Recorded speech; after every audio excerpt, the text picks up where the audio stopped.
yang cobaannya berat ketika kita menunaikan syukurnya, yakni nikmat harta. Ini berat cobaannya, Bu. Iya kan? Berat. Memang seperti itu.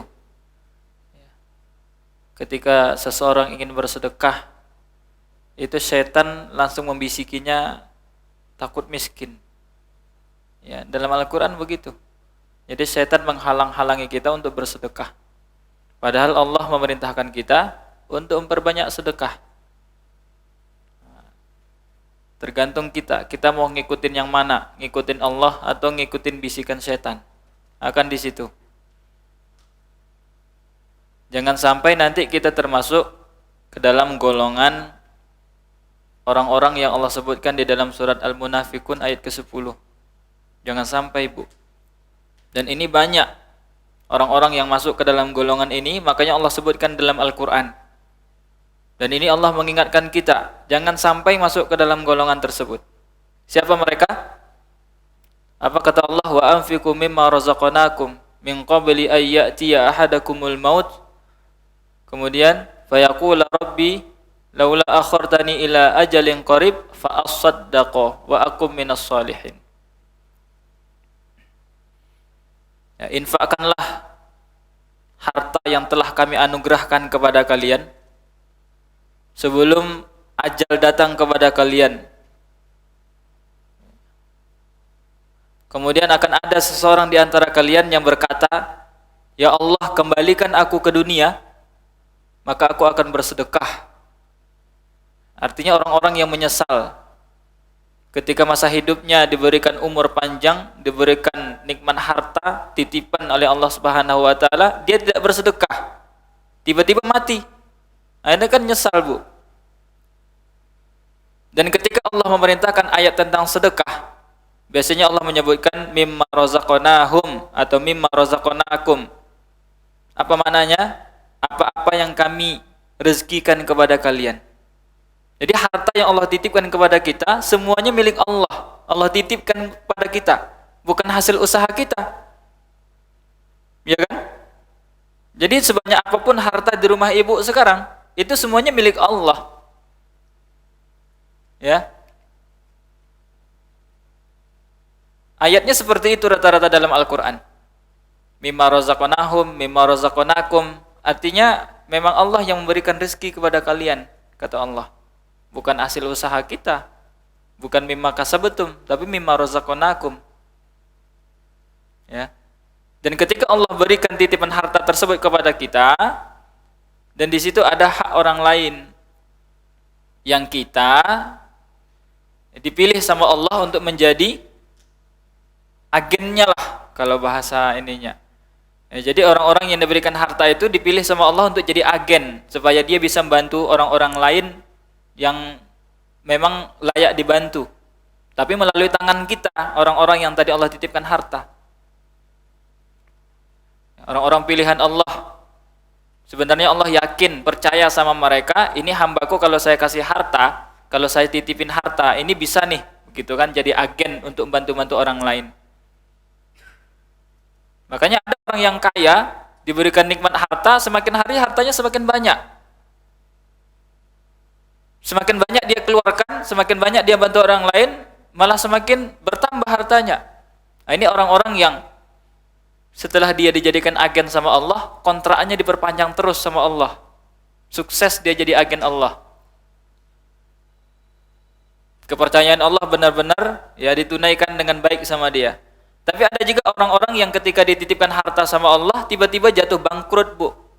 Entah ditipu temannya, entah dia kecelakaan tiba-tiba mati, entah dia kecelakaan butuh dana besar untuk operasi, entah anaknya masuk penjara harus ditebus sekian puluh juta, entah ada kejadian apa yang harta dia tiba-tiba diambil begitu saja sama Allah, keluar begitu saja. Ini bisa jadi orang-orang yang awalnya dipercaya jadi agen tapi dipecat sama Allah, nggak dipercaya lagi jadi agen sama Allah. Ya, ketika dititipin harta bukannya jadi agen yang baik, malah dimakan sendiri. Ya kan? Nah, mudah-mudahan kita jadi agen-agen yang baik lah, yang ketika dititipkan harta kita bisa membantu orang lain Dan itu bukan hak kita sebenarnya. Memang hak orang lain itu yang Allah titipkan kepada kita. Allah berikan amanah kepada kita. Bisa enggak nih? Ya kan, orang ini jadi kaki tangan saya, kata Allah. Ya, kalau bisa semakin diperkaya terus sama Allah. Ya, karena ketika orang bersedekah mengeluarkan hartanya di jalan Allah itu bukan semakin berkurang. Ya, kata Rasulullah, ma naqasa min malin, ya tidak dalam hadis Rasulullah mengatakan tidak berkurang harta yang disedekahkan, tidak mungkin berkurang. Ya, bahkan dalam surah Al-Baqarah itu Allah menyebutkan ketika seseorang bersedekah atau menginfakkan hartanya, itu seperti dia menanam sebuah biji, kemudian menumbuhkan 7 cabang, dan dalam 7 cabang tersebut menumbuhkan lagi ya 100 ya cabang-cabang lagi. Jadi awal dari 1 biji menjadi 700 cabang. Jadi ketika kita bersedekah 1, itu dibalas 700 sama Allah. Kan luar biasa. Dalam hadis yang lain Rasulullah menyebutkan dawu mardakum bis sadaqah. Ya. Obati penyakit kalian itu dengan sedekah. Jadi salah satu obat mujarab dari segala macam penyakit, apapun penyakitnya, itu sedekah. Baru kemarin saya lihat potongan video pendek, ya. Ada ibu-ibu ke pasar. Dan ini sering terjadi. Ketika ibu tersebut mendekati tukang daging lah, penjual daging. Ketika tukang daging itu mencincang daging, itu kan ada tulang-tulang pecahannya yang jatuh ke bawah, atau lemak-lemak yang tidak dipakai dibuang, atau ada daging-daging yang sedikit jatuh itu diambil, dikumpulin semua sama ibu itu. Dilihat sama seseorang, bapak ini profesor, ya sudah berumur juga. Kata bapak tersebut, ibu lagi ngapain? Kata dia, saya mengutin ini, ya percikan tulang, ya lemak-lemak yang tidak dipakai, atau kalau ada daging yang jatuh saya kumpulin. Ya, buat apa? Di rumah saya ada 6 anak perempuan, anak saya 6 perempuan semuanya, 6 orang. Dan mereka sudah semenjak 7 bulan tidak pernah merasakan daging. Nah, jadi yang itu tadi biar mereka bisa merasakan daging. Walaupun sisa-sisa percikan tulang begitu dikasih sama anaknya. Kata bapak tersebut, emang ibu butuh daging berapa? Ya 0,5 kilo cukup mungkin untuk 6 orang.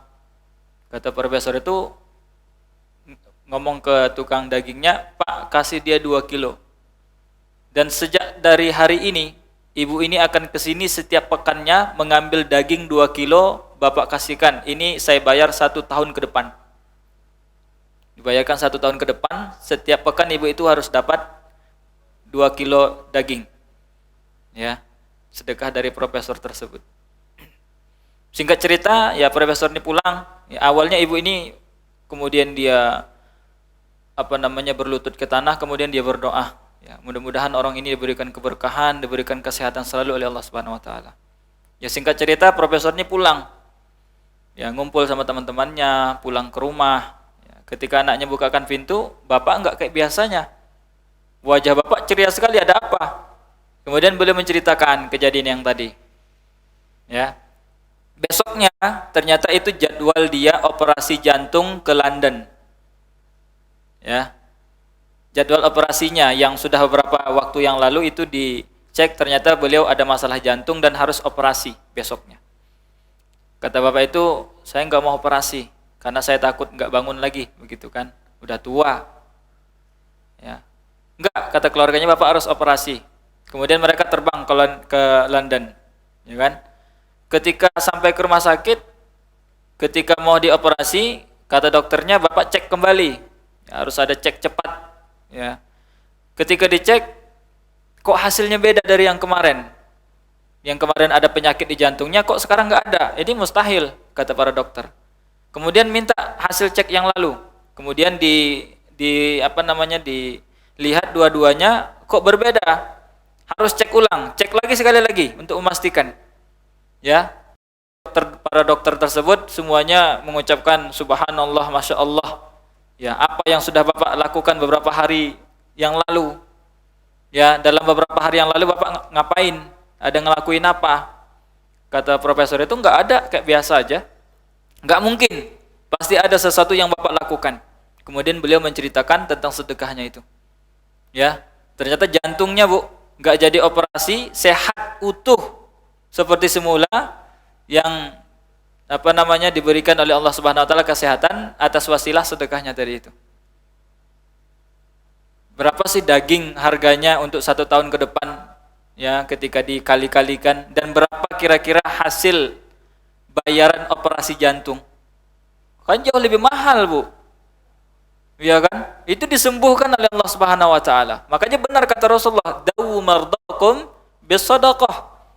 Ya, obati penyakit kalian dengan sedekah. Sehat. Harusnya berapa ratus juta, puluhan juta dia ngabisin duit untuk operasi jantung. Dengan sendirinya disembuhkan oleh Allah hanya dengan ngasih daging tadi itu. Luar biasa. Ya. Dalam hadis yang lain Rasulullah mengatakan, ittaqun nar walau bisyikki tamratin. Ya, pelihara diri kalian, jauhi diri kalian dari api neraka walaupun dengan setengah biji korma. Dengan setengah korma. Ya. Dengan setengah korma saja ketika kita sedekahkan, itu bisa menjauhkan kita dari api neraka. Apalagi kita sedekahnya banyak. Ini luar biasa. Ya. Apalagi sekarang, ya, rumah yang sekarang kita duduki lagi pengen perpanjangan kontrak Desember, ya, Pak Dedi. Masih kekurangan kurang lebih 135 jutaan. Ya. Dan ini insya Allah, ya, amal jariah yang mengalir pahalanya. Ketika ada orang yang datang ngaji di sini, atau bahkan orang yang melihat videonya saja mendapatkan hidayah, atau dipraktekkan ilmu yang didapatkan di pengajian di sini atau dari videonya, itu ibu mendapatkan pahala terus, Bu. Walaupun ibu nanti sudah meninggal dunia, tiba-tiba ada transferan pahala. Ini dari mana? Ternyata ada orang-orang di luar sana yang mereka mempraktekkan, menyimak video ini, kemudian mereka praktekkan dalam keseharian mereka. Ibu dapat pahalanya walaupun sudah berada dalam kuburan. Ya, luar biasa. Sedekah itu luar biasa. Ya, salah satu amalan terbaik itu sedekah. Nah, ini lagi Rumah Al-Hujjah lagi buka peluang untuk amal jariah bekal kita di akhirat, sebelum nanti kita terlambat, sebagaimana yang Allah sebutkan dalam surat Al-Munafikun tadi. Kita nabung terus, ya, dapat duit beli gelang, ya, Bu. Dapat duit beli kalung, beli cincin. Udah banyak tabungan, besoknya mati. Enggak sempat kita mau sedekah. Iya, kalau duit kita, emas kita kata suami kita diberikan untuk pesantren, untuk Al-Hujjah, lumayan kita dapat pahalanya. Tapi kalau suami kita jual, terus dia nyari yang lebih mudah, kita nggak dapat apa-apa. Udah nabung capek-capek, mau beli ini beli itu kita tahan-tahan, pengen nabung-nabung, ternyata mati duluan. Malah suami kita yang nikmatin istri mudanya, kan itu. Bapak-bapak juga gitu, ya, nabung banyak, beli mobil 2, beli ini segala macam, tabungan ATM dipenuhin semua isinya, ya, digitnya udah banyak, besok mati. Iya, kalau punya istri solehah yang duit itu digunakan buat bangun pesantren, ya, buat rumah Al-Hujjah dan lain sebagainya. Kalau istrinya nggak solehah, dia jadi berondong baru dong, yang lebih muda, ya kan? Akhirnya nyesal. Selama ini ditahan-tahan, nggak mau sedekah, sekalinya sedekah sedikit, ya kan? Padahal duitnya banyak, akhirnya mati. Nanti sudah di alam kubur baru minta dibangkitkan kembali untuk bersedekah, udah nggak bisa. Mustahil, ya, kematian tersebut ditunda itu mustahil. Makanya selagi Allah berikan kesehatan, harta tersebut ada di tangan kita, ya keluarkan. Buat apa lagi? Dan itu harta kita sesungguhnya. Harta kita sesungguhnya apa yang kita infakkan, ya. Misalnya pagi-pagi ibu punya duit 50.000, ya kan? Yang 20.000-nya beli nasi uduk misalnya, yang 10.000-nya disedekahkan, ya 2.000-nya buat jajan anak. Itu duit kita yang mana, Bu? Yang kita sedekahkan, yang jadi nasi uduk itu jadi, mohon maaf, jadi kotoran. Yang buat anak kita jajan, ya buat dia nanti entah beli jajan apa segala macam. Duit kita sesungguhnya yang 10.000 tadi itu. Ya. Jadi harta kita yang sesungguhnya apa yang kita keluarkan di jalan Allah. Bukan yang kita simpan-simpan. Ya, yang simpan-simpan itu akan jadi rebutan nanti.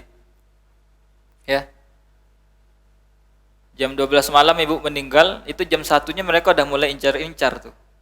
Ini di jari kiri ini buat siapa nih? Begitu kan? Yang di lehernya buat siapa nih? Begitu kan? Nah, jadi rebutan yang ditinggalkan. Kemudian yang kita makan ya akan jadi kotoran. Yang kita infakkan itulah yang akan membantu kita kelak di hadapan Allah di akhirat. Ya. Jadi jadilah agen Allah yang baik, yang Allah titipkan harta kepada kita ya untuk membantu orang lain. Ya. Depan kita sekarang ada proyek besar, ya Rumah Al-Hujjah mau perpanjangan, ya sama-sama kita bantu. Ya, nomor rekeningnya sudah tersebar. Silahkan. Ya.